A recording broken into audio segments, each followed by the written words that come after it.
அல்லேலூயா. கிறிஸ்துவ குடும்பங்களை பின்பற்றுகிற சாபத்தின் சக்தி எங்கேருந்து ஆரம்பிக்குன்னா, கணவன் மனைவிக்குள்ளே பெற்றோர்களிடமிருந்து அது புறப்பட்டு பிள்ளைகளையும் பகிரங்கமாய் பாதிக்கிறது. அதுதான் நான் சொல்ல போகிறேன். ஒரு வசனத்தை வாசிப்போமே. ஆதியாகமத்தின் புஸ்தகம் 3வது அதிகாரம் 17வது வசனமும் 18வது வசனமும் 19வது வசனம். ஆதியாகமத்தின் புஸ்தகம் 3வது அதிகாரம் 17, 18, 19.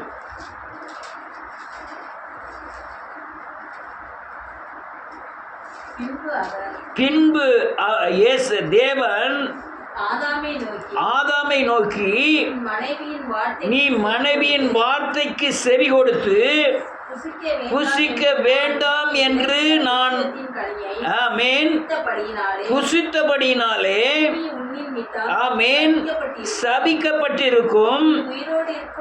நீ உயிரோடு இருக்கும் நாளெல்லாம் வருத்தத்தோடு அந்த பூமியின் பலனை நீ புசிப்பாய். இந்த உலகத்தில் உயிரோடு இருக்கும் நாள் முழுவதும் நீ அழலியாம் இந்த வருத்தத்தின் பலனை புசி. இது சாபத்தின் சக்தி. அடுத்தால முள்ளும் குறுக்கும் முளைப்பிக்கும் பயிர்களை புசிப்பாய். ஆமென். ஆமென். பூமிக்கு திரும்ப மட்டும் முகத்தின் வேர்வையால் ஆகாரம் புசிப்பாய். நீ மண்ணா இருக்கிறாய். பயங்கரமான சாபத்தின் சக்தி. இந்த சாபம் இருக்கும் வரை உனக்கு பரலோகமே இல்லைன்னு வேதம் சொல்லுகிறது. என்ன பரலோகம் இல்லை? நீ மண்ணா இருக்கிறாய், திரும்ப மண்ணுக்கு போவாய். நாம் மண்ணுக்குரியவர்கள் அல்ல, பரலோகத்துக்கு உரியவர்கள். அல்லேலூயா. ஆனால் இந்த சாபத்தின் சக்தி என்ன செய்யும்? பரலோகம் மண்ணுக்கு கீழே போய் வச்சிரும். என்னையா சாபம்? என்ன சாபம்? இதில் எழுதப்பட்டிருக்கிற சாபத்தின் சக்தி என்ன? உன் புசிப்புக்கும் குடிப்புக்கும் அல்லலியா உன்னுடைய அல்லலியா மனைவியின் பேச்சை கேட்டு சத்தியத்தை மீறுகிற காரியங்கள் உன் வாழ்க்கை அல்லலியா குறுக்கும் முள்ளும் குறுக்குமாய் முளைப்பித்து சின்ன பின்னமாக்கிவிடும். அநேக குடும்பத்தில் பார்த்துருக்கேன். ஐயா வாங்க இன்னைக்கு ராத்திரி ஜோம் பண்ணுவோம், ஜோம் பண்ணுவோம், காலையில் ஜோம் பண்ணுவோம், ஜோம் பண்ணுவோம். அல்லேலூயா, நன்றியோடு கூட துதிக்கிறேன்.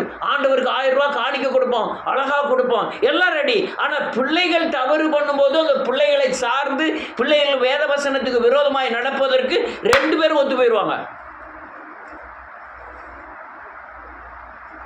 இது அல்லேலூயா, நீங்க எவ்வளவுதான் உலகத்தில் சம்பாத்தியம் பண்ணாலும் அந்த ஆகாரத்தை நீங்க புசிக்க முடியாது. நீ எவ்வளவுதான் அல்லேலூயா அந்த உலகத்தில் சத்தியத்தின்படி நடந்தாலும் உங்க சரீர பலத்தை உங்களால பாதுகாக்க முடியாது. அநேக குடும்பங்கள், ஊழியக்காரர் குடும்பம் கூட அப்படியே தான் இருக்கு. அநேக ஊழியக்காரர்களோட குடும்பங்கள் கூட முள்ளும் குறுக்கும் முளைப்பிக்கு வாழ்க்கை அல்லேலூயா போராட்டங்கள்.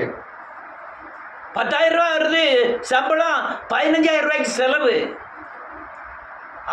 அறிய முடியாத வியாதிகள், கண்ணீர்கள், திடீர்னு அல்லேலூயா நடக்கக்கூடாத காரியங்கள் நடந்து நம்முடைய வாழ்க்கையை சின்ன பின்னமாகிறது.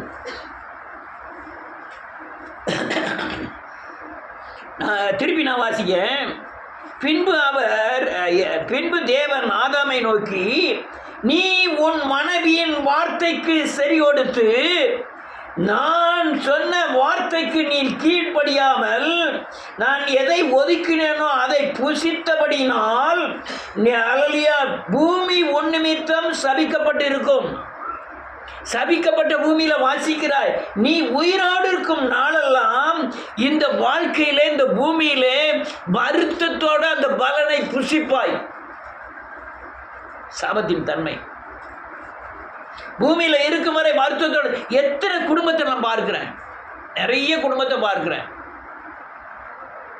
மனைவி தீமையான ஆலோசனைகளை சொல்லுவது. மற்ற பக்திலாம் இருக்கு, வேதவசனம் இருக்கு, ஜபம் இருக்கு, எல்லாம் இருக்கு. ஆனா ஆலோசனை சொல்லும்போது மாம்சத்தின் ஆலோசனைகள். வேதம் சொல்லுது கணவனுக்கு கீழ்ப்படிந்திருக்கணும், மனைவிட்டே அன்பு கூறணும். இது நான் இந்த ஃபார்முலா மறக்கிறதே இல்லை. இந்த தீமையான ஆலோசனைகள் கனியை கொடுத்து இவ மாத்திரம் சாப்பிட்டுருப்பான்னா இவ மாத்திரம் செத்துருப்பா, பிரச்சனை இல்லை. கணவனுக்கும் கொடுத்தால் வேதம் சொல்லுது. அல்லேலூயா. அடுத்த 18வது வசனத்தை வாசிக்க. அது உனக்கு முள்ளும் குறுக்கும் முளைப்பிக்கும் வெளியின் பயிர் வகைகளை எல்லாம் புசித்து கொண்டிருப்பாய். அடுத்த வசனம் 19. நீ பூமியில் இருந்து எடுக்கப்பட்டபடியால் நீ பூமிக்கு மரித்து திரும்பும் மட்டும் இந்த உலகத்தில் பாடுகளினாலே பிரயாசத்தினாலே ஆகாரம் புசிக்க வேண்டியதா இருக்கும். அல்லேலூயா. நான் முதலமைச்சர்லாம் பார்க்கிறேன், பிரதமர்லாம் பார்க்கிறேன். முதலமைச்சருக்கு எத்தனை வயசு? 72 வயசு. விடிய காலம் 5 மணிலேருந்து நைட்டு 12 மணி வரையும் அவன் வேலை என்ன தெரியுமா? ஓடிக்கிட்டே தான் இருக்கணும். ஆப்ரஹாம் லிங்கன் ஒரு அதிபர் இருந்தார், அதிபர் இருந்தார், அமெரிக்க ஜனாதிபதி.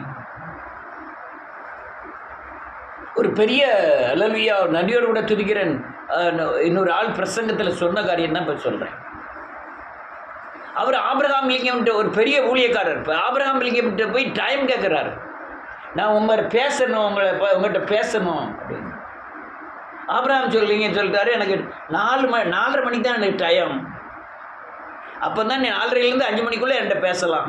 இவர் 4 மணிக்கே எழுந்திரிச்சு குளிச்செல்லாம் போட்டு 4:30 மணிக்கு போய் நின்றுட்டார். அங்கே பார்த்தா வேற ஒரு ஆள்கிட்ட பேசிக்கிட்டு இருக்காரு உள்ள. ஆப்ரஹாம் லிங்கம் அங்கே இவர் உடனே ஒரு 1/2 மணி நேரம் உட்காந்து 5:30க்கு இவருக்கு டைம் கிடைக்கி உள்ளே போகிறாரு. உள்ளே போய் பேசுகிறாரு. அண்ணே இவருக்கு சொன்னாராம், ஐயா நீங்கள் கதவு திறக்க உள்ளே ஒருத்தர் இல்லை, ஆனால் நீங்கள் யார்கிட்டயோ பேசிக்கிட்டு இருந்தீங்களா? யாரு அப்படின்னாராம். நான் ஆண்டவர்கிட்ட பேசாமல் யார்ட்டையுமே பேசுறது இல்லை அப்படின்னாராம் ஆப்ரஹாம் லிங்கன். ஆண்டவர்கிட்ட பேசாமல் நான் யார்ட்டையுமே பேசுறது இல்லை அப்படின்னா யார்? அமெரிக்க ஜனாதிபதி.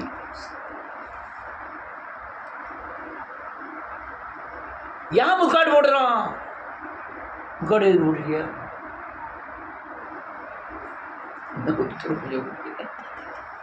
1 Corinthians 10வது அதிகாரம்.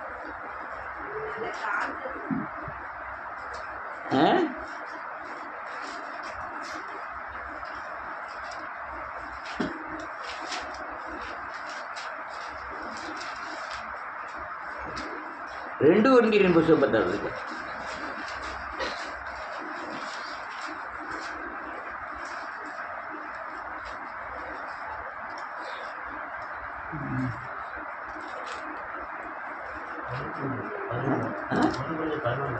ஒன்று 11 11வது அதிகாரம் 8லேருந்து. தோன்றினவன் அல்ல, தோன்றினவள் அல்ல, சிறிய புருஷனுக்காக சிருஷ்டிக்கப்பட்டவள். அந்த 2 காரியம் நடந்திருக்கிறதுனால அதனால பிசாசு நிமித்தம் சிறியானவர் தலையின் மேல் முக்காடு போட்டுக்கொள்ளணும். அதனால அநேகர் அல்லேலூயா நடிகடு நீங்க அதாவது புருஷரை மிஞ்சி போக முடியாது. புருஷர் அல்லேலூயா ஆளுகை செய்ய பிறந்தவன். சிறியானவள் ஒரு மந்திரியை போனவள். நீங்க பக்தியா இருக்கணும், தேவ வசனத்தின்படி நடக்கணும். அல்லேலூயா 2 பேரும் சேர்ந்து சத்திய பிரமாணங்களை நிறைவேற்ற வேண்டும். அநேக குடும்பங்கள்ல அந்த ஐக்கியமே கிடையாது. நீ எந்த குடும்பத்தினாலும் எடுத்துக்கிடுங்க, ஊர்ல வருமானம் இருக்கா? சும்மா சொல்லாத.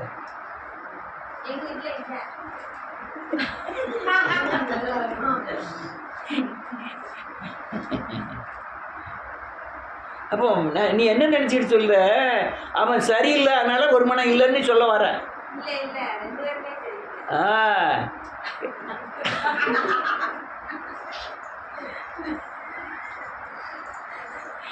யார் தாழ்த்தணும்? ஒருத்தருக்கு ஒருத்தர் தாழ்த்ததுக்கு என்ன செஞ்சணும்? முந்தி கொள்ளணும். இந்த 2 பேர் ஒருமனப்பட்டாதான் பிசாசை ஜெயிக்க முடியும். 2 பேரும் ஒருமனப்படலைன்னா தாவீதையா நினைக்கிற நம்ம வீட்டில் ஒரு மணிமே வரும். உங்க வீட்டில் மட்டும் இல்லை, பெரிய பெரிய ரெவரண்ட் வீட்லேயே தான் பிரச்சனை. ஆனால் உலக காரியங்களுக்கும் சாப்பாட்டுக்கும் உடுத்துவதற்கும் உறங்குவதற்கும் அழகான ஒரு மனம் இருக்கும். ஆமென். ஆனால் தேவ காரியங்கள், சத்தியத்தை நிறைவேற்ற காரியங்கள், அதுவும் அந்த பிள்ளைகள் காரியங்கள் ரொம்ப ஓட்ட விடுறாங்க. ஓட்ட விடுறது இல்லை, அவங்க பிள்ளைகளுடைய வாழ்க்கையை சாபத்துக்கு உட்படுத்துதாங்க. நீங்க சாபமா போங்கிற அளவுக்கு அவங்கள உருவாக்குறாங்க. அல்லேலூயா. இது சாபம், பயங்கரமான முள்ளும் குறுக்கும் மலை பிக்கிற சாபம். என்ன அர்த்தம்? ஏருக்கு மாறு அமையக்கூடிய வாழ்க்கை. நம்ம இஷ்டப்பட்டவங்க வாழ்க்கை இல்லை, ஏருக்கு மாறு அமையக்கூடிய வாழ்க்கை, முள்ளும் குறுக்கும் முளைப்பிக்க பயங்கரமான வாழ்க்கை. ஊழியக்காரன் குடும்பத்தில் எப்படி இருப்பார்? எரேமியாவின் புத்தகம் 12வது அதிகாரம்.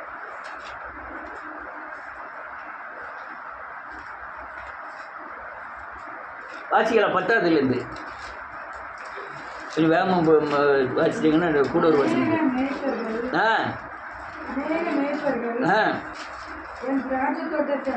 அழித்து காலால் மிதித்து என்னது பங்கு? அவர் பங்கு. நீங்க தான் பாத்திரம், பாத்திரத்தின் பங்கு. நீ யார் பாத்திரம்? தேவனுடைய பாத்திரம். என்ன பாத்திரம்? அழைக்கப்பட்ட அழைப்பு. என்ன பேருக்கு அழைச்சிருக்கீங்க? அழைக்கப்பட்டிருக்கீங்க, பிள்ளையா அழைக்கப்பட்டிருக்கீங்க. என்ன அழைக்கப்பட்டிருக்கீங்க? பிள்ளையா அழைக்கப்பட்டிருக்கீங்க. நான் என்ன செய்யணும்? நான் திரும்ப ரசிக்கப்பட்டதுக்கு நான் ஒன்றும் செய்ய முடியாது. என் ரட்சிப்பின் பாத்திரத்தை ஏந்தி என்ன செய்ய முடியும்? என்ன திருப்பி கொடுக்க முடியும் உங்களுக்கு? அதில் நான் இதை மட்டும் செய்யலாம், தேவனை துதிக்க முடியும், மகிமைப்படுத்த முடியும். அந்த பாத்திரத்தை அடுத்தல எதை? விசுவாசிகளை பாழாக்கி விட்டார்கள்.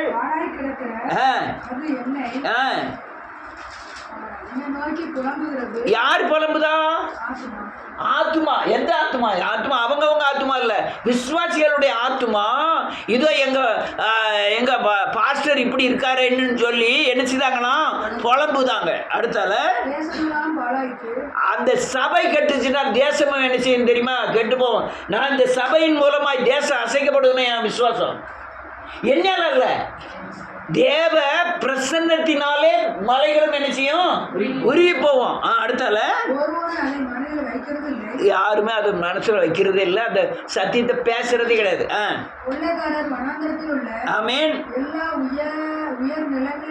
மேலும் வருகிறார்கள். ஆமென். ஆமென். மறுமனை மட்டும். ஆமென். ஒன்றுக்குமே கொள்ளைக்காரர்கள் அப்படி திரிகிறார்கள். ஆனா ஒருத்தர் கூட சமாதானம் இல்லை. அடுத்தல 13. ஆமென். முள்ளுகளை அறுப்பார்கள். ஆமென். இதான் முள்ளும் குறுக்கும். எங்க சபைக்கு முள்ளும் குறுக்கும். நான் திரும்பவும் சொல்றேன், 1000 பேர் என் சபைக்கு வரலன்னு நான் நினைக்கவே இல்லை. 5 பேர் சாபத்திலிருந்து விடுதலை ஆகிக்கிறோம்ல, அது எனக்கு உன்னதமானது. நீங்க 1000 பேர் வந்து ஒருத்தர் கூட நீங்க விடுதலையில ஆக்கலன்னா என்ன ஆகும்? யாரோ சொல்லுவாங்க, பொட்டை பிள்ளை பெற்ற வீடு மாதிரி அந்த ஆம்பளை பிள்ளை பெற்ற வீடு மாதிரி இருந்தது எங்கள் கிரேஜ் வீட்டில். பொட்டை பிள்ளை பெற்கலேன்னுட்டு அவட்ட கேட்டேன்,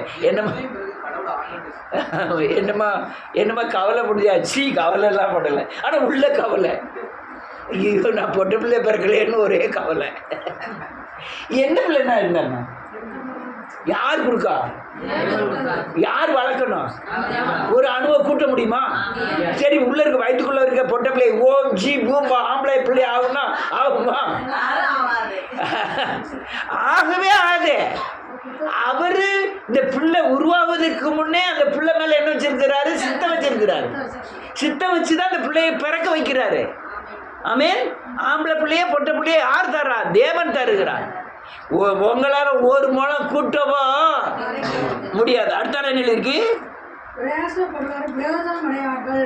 அடையார்கள். ஆமென். வெட்கப்படுங்கள். ஆமென். கொடுத்த சுதந்திரத்தை ஆமென் அனைவரையும் இராதபடிக்கு பிடுங்கி போடுவேன். ஆமென். ஆமென். ஆமென். பாதம் எல்லாம் எல்லா வம்சத்தார எல்லாம் இது சாபத்தின் சக்தி. நீ இன்னொரு பெரிய காரியம் என்ன தெரியுமா? நீங்க கிறிஸ்தவன் ஆயிட்டு உங்களை விடுதலை அடைஞ்ச பிறகு நீங்க பின் வாங்கிட்டேன்னா விளங்கவே முடியாது. ஆமென். ஒன்னே ஒன்று செய்யலாம், மருந்து குடிச்சு செத்துடலாம்.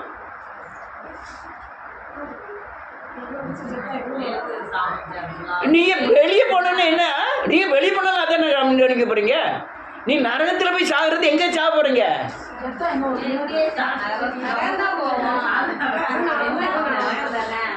இது அதான் சொல்றேன். நீ உயிரோட இருக்கும் போது எங்க இருக்க போறீங்க? நரகத்துல தான் வாழ போறோம். அல்லேலூயா.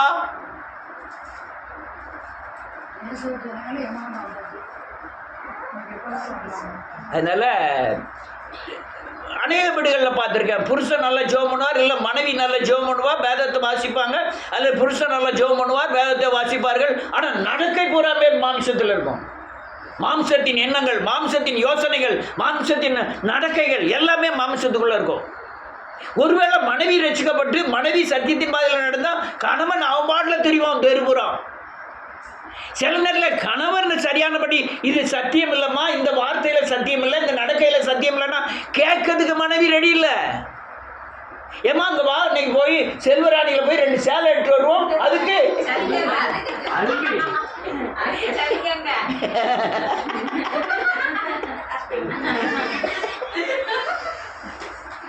ஆனா நீ சொல்லுது சத்தியம் இல்ல, நீ சொல்லுது மாம்சத்தின் யோசனைகள், நீ இப்படிதான் நடக்கணும், அதை நான் என்ன செய்ய மாட்டேன், ஏத்துக்கிட மாட்டேன், ஒத்துக்கொள்ள மாட்டேன். இப்ப என்ன ஆகுது? சாபத்தில் வந்து முடியுது.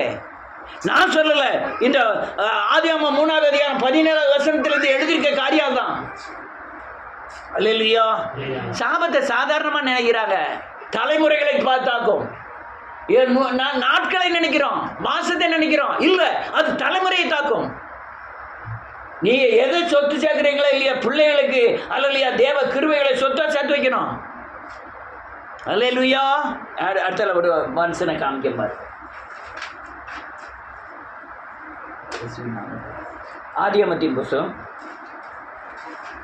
12வது அதிகாரம் 1, 2, 3.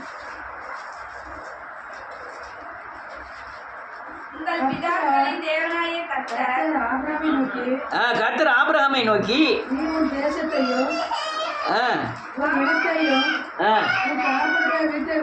ஆமென்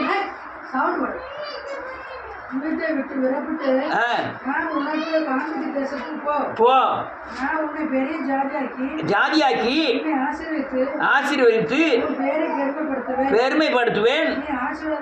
இருப்பாய், ஆசீர்வதிக்கிறவர்களை ஆசீர்வதிப்பேன். ஆமென். 5 சாராளையும் ஆமென் ஆமென்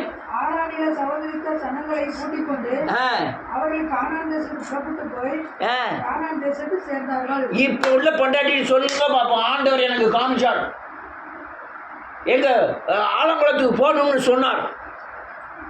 நீங்கன்னா நீ அங்கேருந்து போய் அனுப்புங்க, நான் சாப்பிட்டுட்டு போய் சாப்பிட்டுட்டு பிள்ளைகளை பார்த்துக்கிட்டு, இந்த பிள்ளைகள் ஒன்று கிடைச்சிது.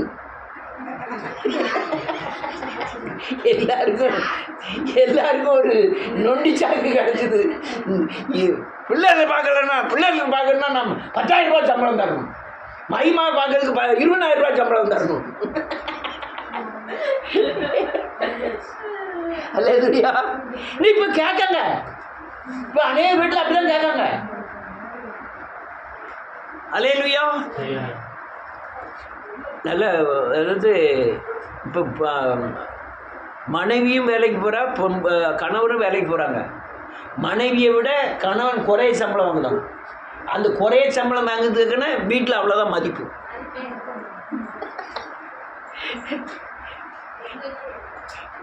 நல்ல கழுக கணவன் வேலைக்கு போனால் அது கடமை.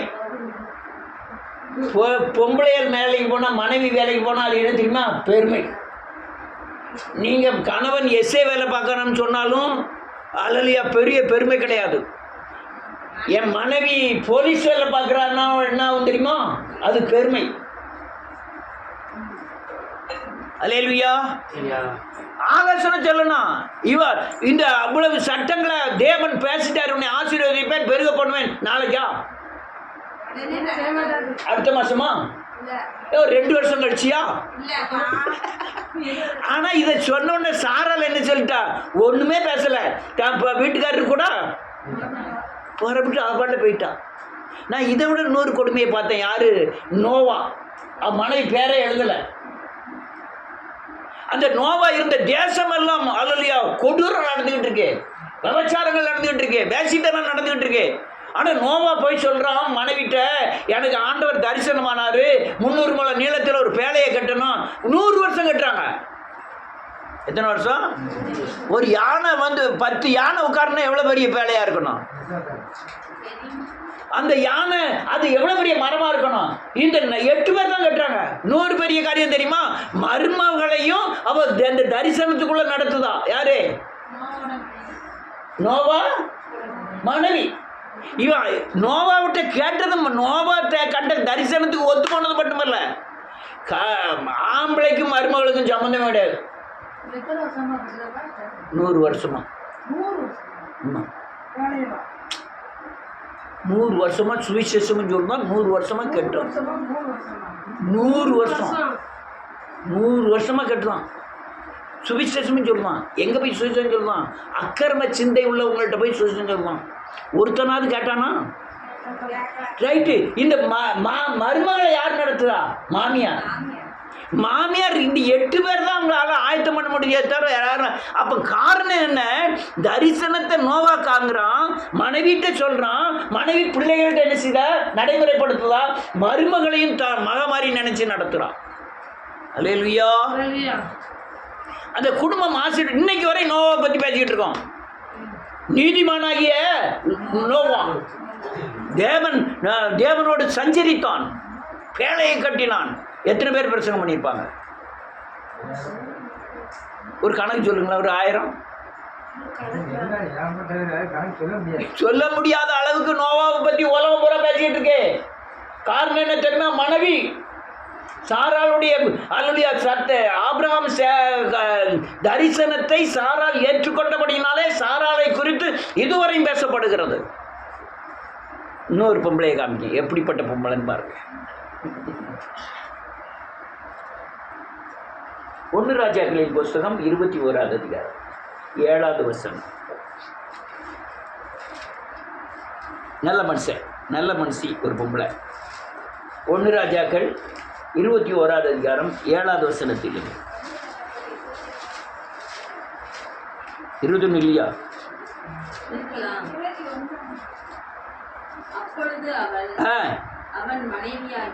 ஆகாபின் மனைவியாகிய எசேபேல்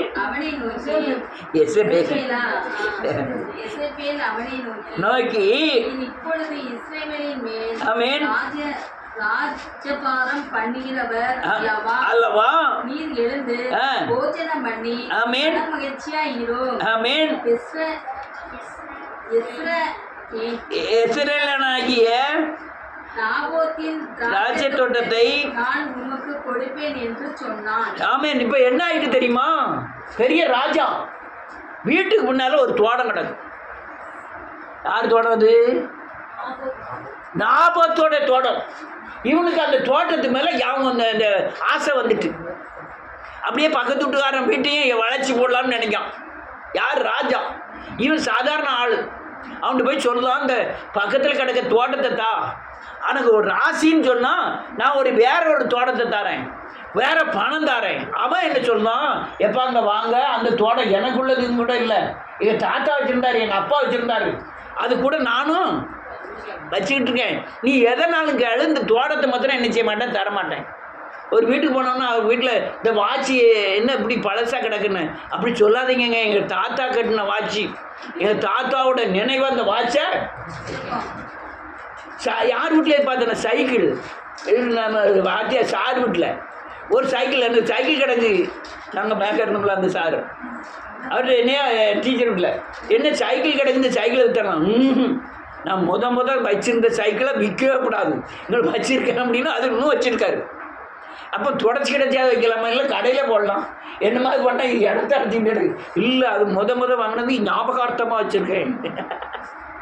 அப்படி எத்தனை பேர் இல்லையா. எங்கள் தாத்தா கொஞ்ச நாள் எங்கள் தாய் மாமா இறந்து விட்டார். அவர் சட்டையும் வேஷ்டியும் ரொம்ப நாள் வச்சுருந்தார், அவங்க உடுத்தின வேட்டியும் சட்டையும். அப்படி அநேகர் ஞாபகத்தை அதே மாதிரி ஞாபகத்தை என்ன செய்யலாம், அந்த இடத்த நான் கொடுக்கவே மாட்டோம்னா. இவனுக்கு பயங்கர சங்கடம் ஆகிட்டு வீட்டில் சாப்பிடலை, போய் படுத்துட்டான், அழுதுகிட்டு போய் படுத்துக்கிட்டான். ஐயோ இப்படி தரமாட்டேக்கானேன்னு பொண்டாட்டி ஆலோசனை சொல்லுதா பாருங்க.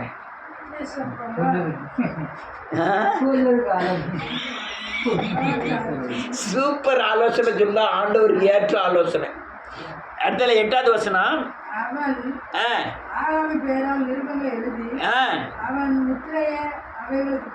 போட்டு இந்த நிருபங்களை இருக்கும் பட்டணத்தில் குடியிருக்கிற மூப்பரிடத்திலும் பெரியவரிடத்திற்கும் ஆகாபா ராஜா மனைவி என்னச்சுதான் பெரிய லெட்டர் எழுதுதா, பெரிய மூப்பருக்கும்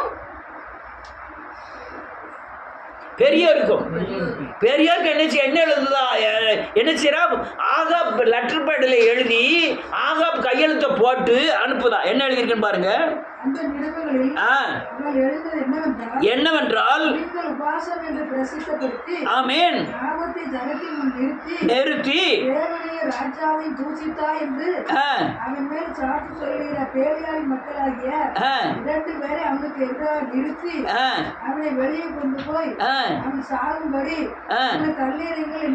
இந்த கொலை எது யார் பேர்ல நடக்கு,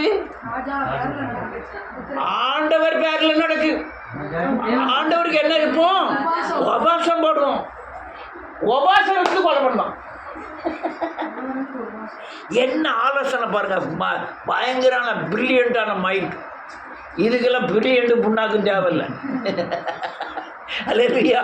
பிசாசின் ஆலோசனைகள் கடைசியில் எப்படி செத்தா தெரியுமா, உடனே எல்லாரும் கல்லறிஞ்சி கொண்டுட்டாங்க. கொண்ட பிறகு அடுத்த வசனம் என்னமோ சொல்லுங்க. ஆமென் ஆமென்.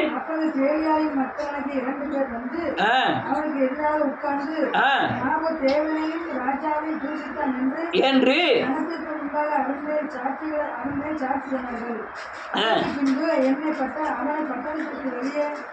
வெளியே கொண்டு போய் அவன் சாகும்படி அவனை கல்லறிந்து கொன்று போட்டார்கள். போதும், அவனை கொண்டு போய் இதெல்லாம் என்ன ஆலோசனை, அவன் வீட்டுக்கு சாபம் வரக்கூடிய ஆலோசனைகள். அடுத்தால அவன் மூத்த பிள்ளை எரியோ கட்டும்போது இறந்துட்டு, இளைய பிள்ளை எரியோ கட்டும்போது கட்டி முடிக்கும் போது இறந்துட்டு அவளை எகுங்கிறவன் கொண்டு போட்டான். அல்லேலூயா. சாபத்தின் சக்திகள். கணவன் மனைவிக்குள்ள சரியான ஐக்கியம் சத்தியத்தின் அடிப்படையில் இருக்கணும். நான் ஒரு வீட்டுக்கு போனேன், அவர் வீட்டம்மாவுக்கு படிக்க தெரியாது, அவருக்கு படிக்க தெரியும். அவர் வீட்டம்மாவை உட்கார வச்சு இவர் கண்ணாடி போட்டுக்கிட்டு ஒன்று ஒன்றா படித்து சொல்கிறார். அந்த அம்மாவும் ஏங்க நின்றுங்க, அது என்ன எழுதியிருக்கு, இது எது எழுதியிருக்கு. 2 பேரும் சத்தியத்தை ஏதோ வசனத்தை வாசிக்கவும். அவர் வாத்தியார் இது படிக்கவே இல்லை, உட்காந்து காட்டிக்கிட்டே இருக்கு. நேரம் மறுநாள் பார்க்க எங்கே பாவிச்சதில்லை, மறுநாள் அதே டயத்துக்கு அப்படி போகிறேன், அதே மாதிரி படிச்சுக்கிட்டு இருக்காரு. ஈச்சரில் படுத்துருக்காரு, படுத்துக்கிட்டு கண்ணாடி போட்டுக்கிட்டு அவர் பாட்டில் வாசி அந்த இன்னும் சொல்லுங்கன்னு அவர் வீட்டமாக கேட்டுக்கிட்டே இருக்கு. யாரு கேட்கா?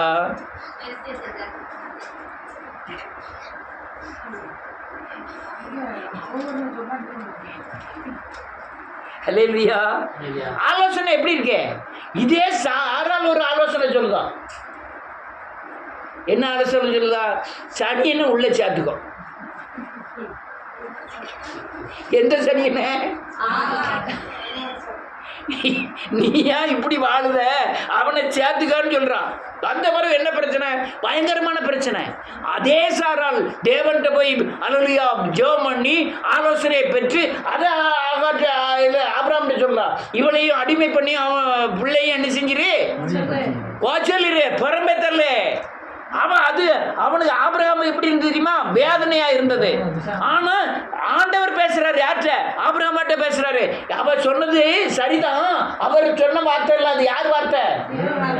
தேவ வார்த்தை. அவர் சொன்னது சரிதான், நீ போய் சொல்லிடு அப்படிங்காரு. அப்போ ஒரு மனைவி ஒரு கணவனுக்கு மந்திரியாய் மாற வேண்டும். ரெண்டு பேரும் நடக்கும்போது ரெண்டு பேரும் சத்தியத்துக்குள்ள நடக்கணும்.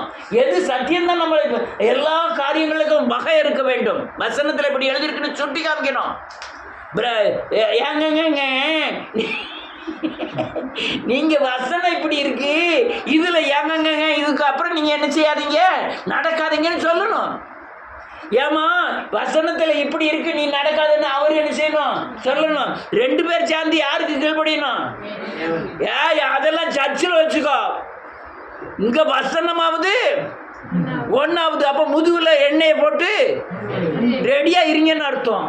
அல்லேலூயா. இன்னொரு வசனத்தை வாசி முடிப்போம்.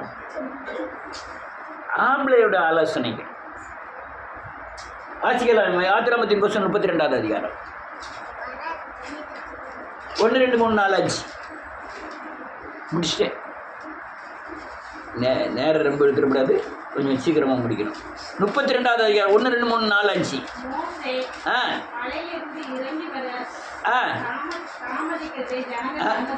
ஆமென்.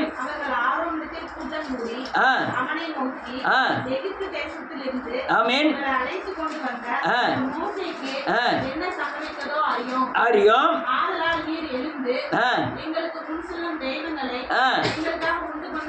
ஆமென். அதுக்கப்புறம் எழுதியிருக்க பாருங்க. அதற்கு ஆரோன்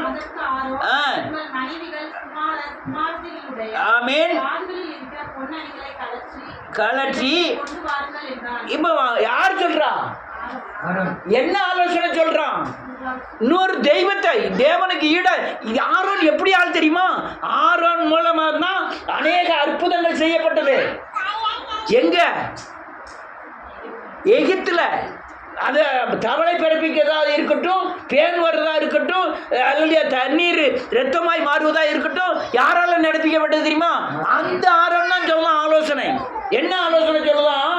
இந்த தேவன் சரியில்லை, நம்மளாம் ஒரு தேவனை என்ன செஞ்சிருவோம், உண்டாக்குவோம். மண்ணுனால உண்டாக்குனா அது பாலிசா இருக்காது, தங்கத்தை கொண்டாங்க.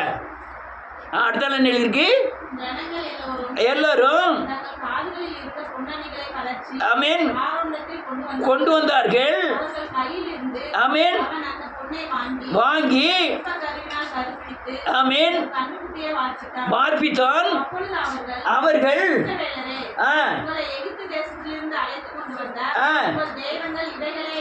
என்ன ஆலோசனை பாருங்க. யார் சொல்றா? ஆரோன் சொல்ல. யாரை பார்த்து சொல்றான்? ஜனங்களை பார்த்து சொல்றான். கொண்டு வந்தது தேவன் இல்ல, இந்த கண்ணுக்குட்டி தான். இந்த கண்ணுக்குட்டி தான் என்னை கொண்டு வந்ததுதான். யாருன்னு சொல்றான்? துராலோசனை. இந்த கண்ணுக்குட்டியில இருந்த பிசாசு யாருக்குள்ள போயிட்டு? ஆரோனுக்குள்ள போய் தான் ஆரோன் அந்த கண்ணுக்குட்டியை மகிமைப்படுத்துறான். அடுத்தால என்ன இருக்கு? ஆமென் கட்டி. யாருக்கு பண்டிகை? யார் முன்னால? கண்ணுக்குட்டி முன்னால யாருக்கு பண்டிகை? என்ன பெரிய ஆலோசனைகள், பயங்கரமான ஆலோசனைகள். இன்னும் அநேக ஆலோசனைகள் உண்டு. கணவன் மனைவியின் சேர்ந்தே பாவம் செய்யறது உண்டு, சத்தியத்தை மீறது உண்டு. கணவன் மட்டும் இருந்தோ உண்டு, மனைவி மட்டும் இருந்தோ உண்டு. இந்த வீடுகள்லாம் சாபத்தினால சிக்கி தவிக்கிறது. இதுல யாரு உண்மை உள்ளவரா, யாரு பலசாலியா இருக்குன்னு தெரியுமா? ஆண். யாரு? நீங்கள் எப்படி இருங்கள்? புருஷராய் இருங்கள். ஆமாச்சாமி என்ன செய்யாதீங்க. ஆமாச்சாமியோ ஆமோ இன்னும் நடக்கட்டும் ஆமோ இல்ல. ஏமா இது வசனம் இல்ல. ஏமா இது நீ செய்யறது தவறுன்னு சொல்லணும். ஆமாச்சாமி போட்டா நானும் என்ன செய்யறேன்? குழியில. ஒருவேளை மனைவி கேட்கலன்னா அதை பத்தி பேச வேண்டாம். அவன் பாடு. நம்ம என்ன செய்யறோம்? தேவனை நோக்கி ஜெபம் பண்ணிட்டு இருக்கோம். ஆனா சொல்ல வேண்டியது நம்ம கடமை. எதுக்கெடுத்தாலும் ஆமாவா சோபியா தப்பு பண்ணா யாருன்னு கேட்கக்கூடாது. ஆமா சாமியோன்னு போட்டா என்ன ஆகும்? சோபியாவும் ஆத்தோட போண்டிதான் நம்மளும். என்னைக்கா ஒரு நாள் சோபியா நீ நடக்குது சரியில்லைன்னு சொல்லியிருக்காங்களா? என்ன இந்த முடிக்காத ஒரு குறிப்பாக ஒரு இதை சொல்றேன். டைரக்டா சொல்லியிருக்கணும். சொன்னாதான் குடும்பத்தில் எல்லாரும் தப்பிக்க முடியும். ஆமென். அநேகர் அந்த தன்மைக்குள்ள வரல. நான் ஒரே ஒரு வசனத்தை பேசி முடிச்சிருந்தேன். ஒரு வசனம் சொல்லி போயிட்டே இருக்கேன். மத்தேயு எழுதின சுவிசேஷம் 27வது அதிகாரம் 29வது வசனத்திலிருந்து 27வது அதிகாரம் மத்தேயு 27 29 ஆமென். ஒரு நிமிஷம் மேல இருந்து வாசிக்கணும். கொஞ்சம் மேல இருந்து 27 வாசிப்போம். போச்சவர்கள் கொண்டு போய் ஆமென் செய்து கலற்றி ஆமென் வைத்து கொடுத்து ஆமென் ஆமென் ஆமென் துப்பி எடுத்து அடித்தார்கள். போதும். அடுத்தால வாசிக்கணும். இயேசுவின் நல்ல கவனிக்கமா கேட்கணும். நீங்க உங்க குடும்பத்தில் இருக்கிற எல்லா சாபத்தையும் தேவன் தன் தலையில சுமந்து கொண்டான். அல்லேலூயா. இது எங்க இருந்து உண்டாகுது? இந்த ஆலோசனை பலன் எல்லாமே சொல்லுங்க. எல்லாமே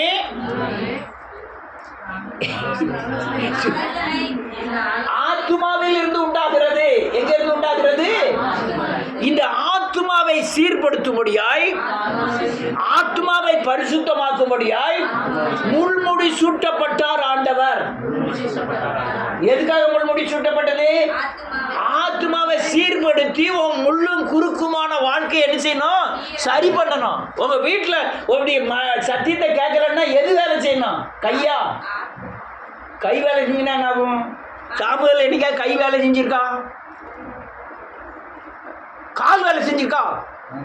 வாய்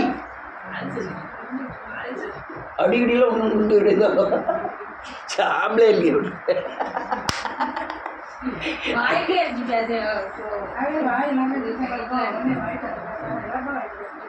அல்லேலூயா. முள்முடி இப்போ எது வேலை செய்யுது? ஆத்மாவில் உள்ள எண்ணம், மனம். இந்த மனதை புதுப்பிச்சா உன் வாழ்க்கை என்ன செஞ்சிடும்? இதை விலைக்கு வாங்கணும். என்னத்தை? என் ஆத்மாவை யார் விலைக்கு வாங்கணும்? தேவன் விலைக்கு வாங்கி அந்த ஆத்மாவில் ஜீவனை வைக்கணும். என்னத்தை வைக்கணும்? கிறிஸ்து. அந்த ஜீவனை வச்சா நான் யாருக்கு? பொண்டாட்டிக்கு பயப்பட மாட்டேன், புருஷனுக்கு பயப்பட மாட்டேன். எதுக்கு பயப்படுவேன்? தேவனுடைய ஜீவனுக்கு பயப்படுவேன். ஜீவனுக்கு பயப்படுது வேதவசனத்துக்கு பயப்படுவேன். வேதவசனத்துக்கு பயந்து உங்க வாழ்க்கையை சத்தியத்துக்குள்ள திருப்பும் போது உன் வாழ்க்கையில் உள்ள சாபம் எல்லாம் என்ன செஞ்சிடும்?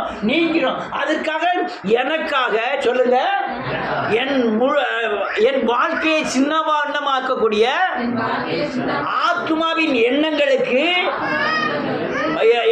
மாற்றும்படியாய், அது என் வாழ்க்கை முள்ளும் குறுக்குமாய் உள்ள சாபத்துக்கு உட்படுத்துகிறபடினாலே அவர் முள்முடி தரிப்பிக்கப்பட்டு என் ஆத்துமாவை அவர் தங்கும் ஆலயமாய் ஜீவனை கொடுத்து வசனத்தை நிலைநிறுத்துகிறார்.